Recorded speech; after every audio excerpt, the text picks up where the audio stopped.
मित्रांनो, निकित मराठी कथा या चॅनलवर तुमचे स्वागत आहे. तुझ्यासोबत भाग 19. आता पुढे. दुसऱ्या दिवशीही गिरिजाला मॅरेज ब्युरोमधून 1-2 कॉल आले. आधी मॅट्रिमोनी ॲप, आता मॅरेज ब्युरो. तिच्यासाठी आता हे सर्व अति झाले होते. म्हणून ती स्नेहाला ते सर्व सांगण्यासाठी तिच्या केबिनमध्ये गेली. स्नेहा, काहीतरी घोळ झाला आहे, ती आत जात म्हणाली. स्नेहा लॅपटॉपवर काम करत होती. काय गं, काय झाले? स्नेहा तिच्याकडे पाहत. अगं, माझ्या फोनवर सारखे फोन मेसेज येत आहे, ते पण मॅट्रिमोनी ॲप आणि मॅरेज ब्युरोवरून. मी कुठेच माझे नाव नोंदवले नसताना हे सर्व का घडत आहे, काहीच कळत नाहीये, गिरिजा टेन्शनने म्हणाली. स्नेहाला मात्र हसू येत होतं, पण ती गंभीर होत म्हणाली, अगं, तू चुकून क्लिक केलं असेल एखाद्या लिंकवर आणि हल्ली हॅकर वाढलेत, लगेच सर्व माहिती पण ट्रान्सफर होते. स्नेहा जीभ चावत हळूच म्हणाली, हो का? बापरे, असे पण असते? मला नव्हते ग माहीत. आता काय करू मी? गिरिजा घाबरून गेली. तिला ते खरं वाटले. काय करू? लग्न करून टाक एखादा चांगला मुलगा बघून, स्नेहा हसत म्हणाली. गप, तू स्वतःच्या लग्नाबद्दल बघ आधी. माझ्या लग्नाचे विसर आता, ते या जन्मात शक्य नाही, गिरिजा चिडून म्हणाली. अगं, खरंच खूप चांगली, सुशिक्षित, संस्कारी मुलं असतात त्या ॲपवर. तू एकदा बोलून बघ की, स्नेहा म्हणाली. हो का? मग तू का नाही रजिस्टर करून टाकत तुझं नाव? गिरिजा तिला कल्टी देत म्हणाली. अगं, माझं तर फिक्स आहे ना, तुला माहित आहे. मग तो तिकडे कसा भेटेल मला? स्नेहा लाजून अभयबद्दल बोलत होती. इकडे गिरिजा मनाशी, तो तिकडेच काय, वर पण भेटणार नाही? महा चालू पोरगा आहे, वर जाऊन पण अप्सरांना पटवायचे काम करेल, गिरिजा मनाशीच म्हणाली. स्नेहा, त्याच्या भरोश्यावर राहू नकोस. मला तो लग्नाच्या बाबतीत अजिबात सिरियस वाटत नाही. फक्त फ्लर्ट चांगले करू शकतो तो, गिरिजा म्हणाली. पण एक दिवस त्याला रिअलाइज्ड होईलच की मीच त्याच्यासाठी परफेक्ट आहे, स्नेहा म्हणाली. कधी म्हातारे झाल्यावर, गिरिजा हसत म्हणाली. तेव्हा तर तेव्हा, स्नेहा हसून म्हणाली. तुम्ही दोघे पण ना मॅड आहात, असे म्हणत गिरिजा गेली. पुन्हा एक नवीन सकाळ. बघता बघता दिवस सरत होते. आज स्नेहा कामानिमित्त बाहेर जाणार होती. गिरिजा ऑफिसला टॅक्सीतून जाणार होती. जात असताना तिला रस्त्यात एक वयस्कर स्त्री चक्कर येऊन पडताना दिसल्या. ती त्यांच्या बाजूने चालत असल्यामुळे त्यांनीही आधार म्हणून तिचा हात पकडला होता. तिने पण तिची ऑफिसची वेळ न पाहता त्यांना सावरले आणि एका बाजूला घेत पाणी दिले. हे घ्या पाणी, तुम्हाला बरं वाटेल. दवाखान्यात जायचं का आपण? गिरिजा विचारले. नाही, मी आता ठीक असते. ते माझा BP लो होते अधूनमधून. थँक्यू हा डिक्री, तू मला मदत केली ते. आजकाल पब्लिक माणूस मेले तरी बघते नाही. त्या आजी मध्ये मध्ये मारवाडीमध्ये बोलत होत्या, पण त्यांना मराठी बऱ्यापैकी येत होती. वय 70च्या आसपास होते, पण दिसायला एकदम गुबगुबीत आणि तेजस्वी होत्या. गळ्यात मोत्याची माळ आणि silk sari, sleeveless blouse, short, पिकलेले केस पण त्यांच्यावर शोभून दिसत होते. कुठेतरी फंक्शनला जात असलेल्या वाटल्या. इट्स ओके, तुम्ही कुठे जात आहात? मी तुम्हाला टॅक्सी आणून देते, गिरिजाने विचारले. त्यांनी जो ॲड्रेस सांगितला, गिरिजाचा ऑफिस तिथेच होते. त्यामुळे दोघी एकच टॅक्सीमध्ये गेल्या. जाताना त्यांनी गिरिजाची विचारपूस केली तेव्हा गिरिजाला एक फोन आला. एक रूम उपलब्ध झाली होती. तिने आधी तिथे चौकशी केली. कॉल ही तिथूनच होता. गिरिजाने भाडे विचारून फोन ठेवला. गिरिजाला भाड्याने रूम हवी आहे असे त्यांना समजले तसे त्या म्हणाल्या, तुला रूम हवी असते का? आमच्या इथे एक रूम आहे डिक्री, हवे तर तू राहू शकतेस. तुझ्याकडून भाडा पण नाही घेणार बघ. त्या आजी क्षणातच एकदम जवळच्या सारख्या बोलू लागल्या. नको, मी शोधत आहे, भेटेल लवकरच, गिरिजा संकोचली. भाडे देऊन पण राहू शकतेस तू. तुला नसेल राहायचं तर कोई बात, पण तुला माझा पत्ता देऊन ठेवते. तुझा मन झाला तर येऊन बघ. आजीने एका साडीच्या दुकानाचे कार्ड दिले, जे दुकान त्यांचे होते. त्याच बिल्डिंगमध्ये वरती त्यांचा फ्लॅट आहे असेही त्यांनी सांगितले. तिला त्यांची आपुलकी पाहून छान वाटले. ऑफिसमध्ये पण ती विचार करत राहिली की काय करावे, जाऊन बघावे का त्या पथ्यावर. तसे पण स्नेहा कामानिमित्त बाहेर गेली आहे. तिला रात्र होईल येताना, मग आजच चौकशी करावी. तिने आधी एजन्सीमध्ये जाऊन फ्लॅट पाहिला पण तो तिला आवडला नाही. तिथे भाडं जास्त नव्हतं पण पाण्याचा प्रॉब्लेम होता. वेळ ठरलेली होती आणि त्या वेळेतच ती ऑफिसमध्ये असणार होती. मग पाणी कधी भरणार असे होतं. तिने आजीने दिलेला पत्ता पाहिला आणि तिकडे जायचं ठरवले. त्याच दिवशी संध्याकाळी ती तिथे गेली. त्यांनी दाखवलेली रूम मस्तच छोटीशी आणि हवेशीर होती. त्याने एकच फ्लॅट पार्टिशन करून 2 बनवले होते आणि पेइंग गेस्ट सारखे तिथे भाडेकरू ठेवले होते. ती सोडून अजून 3 भाडेकरू होते. 2 4थ्या मजल्यावर आणि तिचा 5व्या मजल्यावर होता. खालचे 2 मजले तर दुकानचे आणि पार्किंगचे होते. तिथे भाडं पण रिजनेबल होतं. तिला एकंदरीत ती रूम आवडली पण स्नेहा आपल्याला जाऊ देईल की नाही हा प्रश्न होता. बरेच दिवस झाले होते. स्नेहाची आई पुन्हा येऊन काही भलते सलते बोलेल या आधीच तिला काही करून रूम सोडायची होती. फक्त स्नेहाला न दुखवता तिथून कसे निघायचे हा प्रश्न होता. कारण स्नेहाने तिला अडल्या वेळेला मदत केली होती. तिचं मन दुखून जायचं असे गिरिजाला जमणार नव्हते. पण सांगणार तरी काय. तिच्या आईलाच तिने तिथे राहावे हे मान्य नव्हते. गिरिजा धर्मसंकटात सापडली होती. गिरिजा आणि स्नेहा आज निवांत बसल्या होत्या. आज बऱ्याच दिवसांनी त्यांना सुट्टी मिळाली होती. नाहीतर समर मॅगझिनमुळे कित्येक दिवस एकही धड सुट्टी मिळाली नव्हती. त्यामुळे आज दोघी निवांत गप्पा मारत होत्या. गिरिजाला स्नेहासोबत रूम सोडायच्या विषयी बोलायचं होते पण कसे बोलावे, कुठून सुरुवात करावी तिला काही कळत नव्हते. कुठेतरी बाहेर फिरायला जायचे का? स्नेहा, नाही नको, गर्दीत कुठे जाणार, त्यापेक्षा घरीच आराम करूया, गिरिजा म्हणाली. आज आपण मूव्ही पाहायला जायचं का? मी अभयला पण विचारते, तो फ्री असेल तर लगेच येईल, स्नेहा म्हणाली.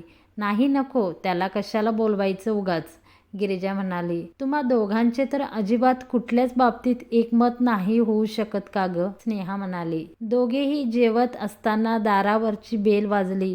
गिरिजा आणि स्नेहा दोघी बोलत होत्या. स्नेहा जेवत होती आणि गिरिजाचे जेवण नुकतेच उरकले होते म्हणून तिने पटकन हात धुवून पाणी पीत दार उघडले आणि दार उघडून पाहते तर स्नेहाची आई दारात उभी होती. गिरिजा किंचित हसली पण त्यांचा चेहरा संतापाने भरलेला दिसत. अरे काकू, तुम्ही येणार, कळवले नाही? या ना, गिरिजा दारातून बाजूला होत रस्ता देत म्हणाली. मला कळवायचे असेल तर मी स्नेहाला कळवले असते. तुला कळवण्याचा प्रश्नच येत नाही आणि तू अजून इथेच असशील वाटले नव्हते, कवचटपणे म्हणाल्या. ते ऐकून गिरिजाचा चेहरा पडला. क्षणभर काय बोलावे तिला कळले नाही. तेवढ्या स्नेहा म्हणाली. का ग आई, असे का बोलत आहेस गिरिजाशी?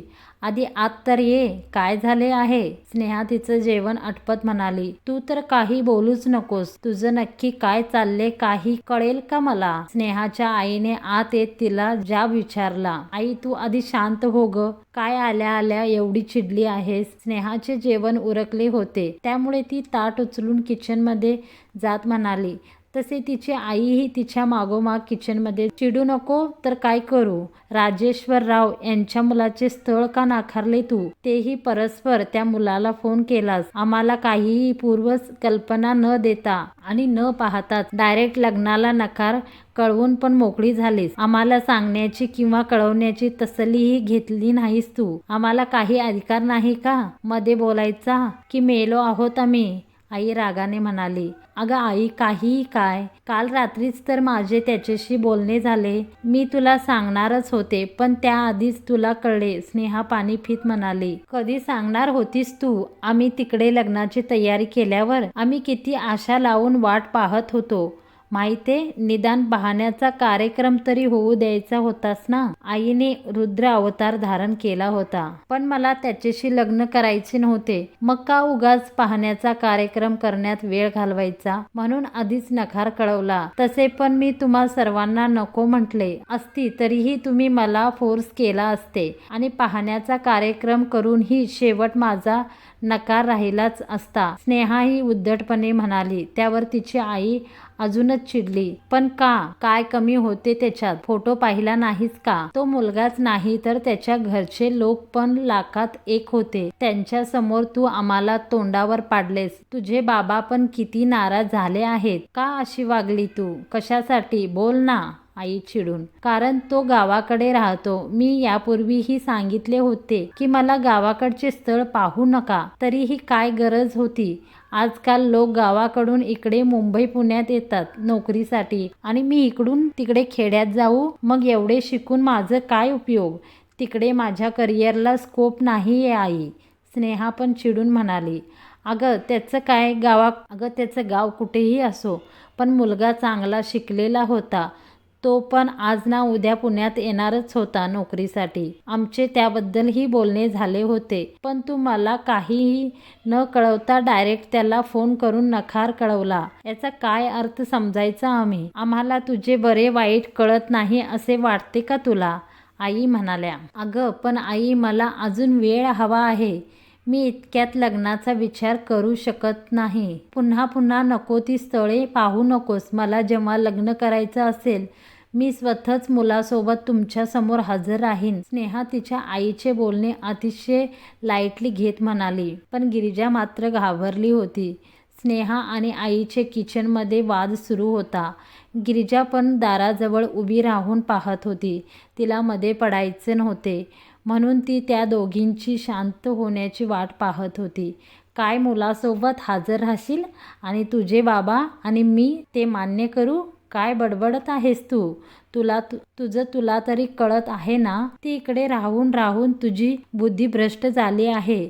आई वडिलांच्या इज्जतीचा जरा तरी विचार कर, नाहीतर या मुलीसारखं स्वतःचं आयुष्य बर्बाद करून घेशील. स्नेहाची आई गिरिजाकडे बोट करत म्हणाली.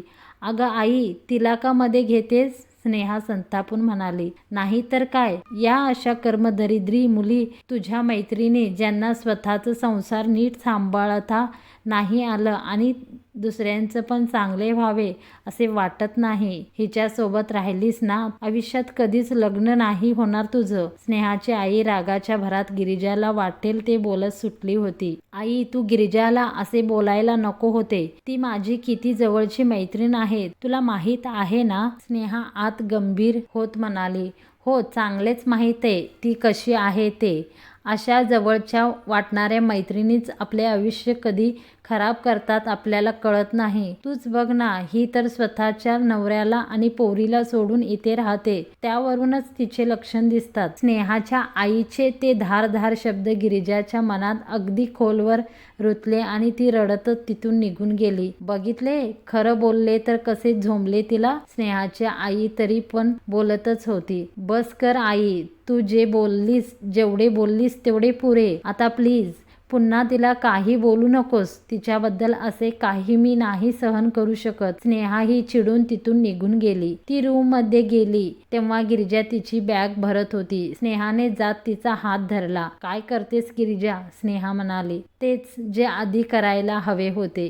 गिरिजा डोळे पुसत म्हणाली. अगं वेडी आहेस का? आई रागात होती आणि माझ्यावरचा राग तुझ्यावर निघाला. तिच्याकडून मी सॉरी म्हणते. स्नेहा तिची समजूत काढत म्हणाली. नाही स्नेहा, तसे पण मी इथे किती दिवस राहणार? तुझ्या घरच्या माणसांनाही इकडे यावे लागते अधूनमधून. तुझा भाऊ पण काही महिन्यांनी कोर्ससाठी येणार आहे.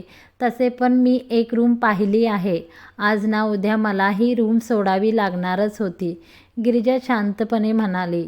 मला माहीत आहे तुला राग आला आहे आईच्या बोलण्याचा, म्हणून तू असे बोलत आहेस. स्नेहा बारीक तोंड करून म्हणाली. नाही ग, मला राग नाही आला, पण मला जर आदितीला आणि आजीला आणायचं झाले तर तिला इथे नाही आणू शकत ना. त्यामुळे मी वेगळी राहिलेलेच बरं, हो की नाही? गिरिजा आता शांतपणे म्हणाली. हीच वेळ होती तिथून जाण्याची. तिला कळून चुकले होते. नाही, त्या दोघींनाही तू इथे ठेवू शकतेस गिरिजा. प्लीज जाण्याची गोष्ट करू नकोस. मी समजवीन आईला, स्नेहा म्हणाली.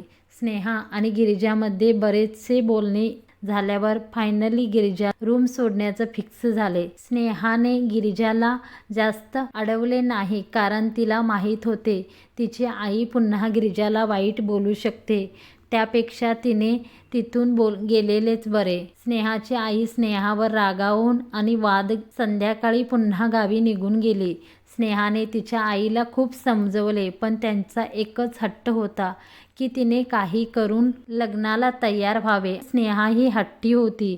तिला अभय सोबतच लग्न करायचं होतं, पण अभयचा होकार नव्हता, त्यामुळे ती घरीही सांगू शकत नव्हती. गिरिजाला स्नेहाच्या आईचे ते शब्द ऐकून रात्रभर झोप लागली नाही.